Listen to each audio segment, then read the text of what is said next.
பல இடைஞ்சொல்களுக்கு ஆளாவீங்க, பல இன்னல்களுக்கு ஆளாவீங்க.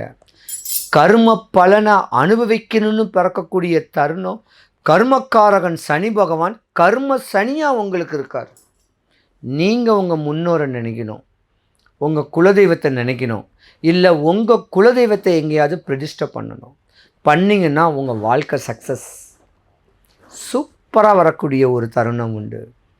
மிதுன ராசிக்கு குரு பெயர்ச்சி, குரு பகவான் பெயர்ச்சி ஆனதுனால உங்களுடைய தேவைகள் எல்லாம் பூர்த்தி ஆகிடும். ஆனால் இதில் ஒரு புள்ளி இருக்குது.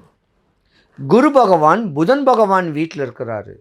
படிச்சுக்கிட்டு இருக்கக்கூடிய குழந்தைங்க, ஒரு டீனேஜ்னு சொல்லலாம், ஒரு 25 வயசுன்னு சொல்லலாம். இந்த 25 வயசில் மிதுன ராசியில் ஆணாக இருந்தாலும் பெண்ணாக இருந்தாலும் கல்யாணம் ஆகாமல் இருந்தால் உங்கள் காதலை வெளிப்படுத்திக்குவீங்க.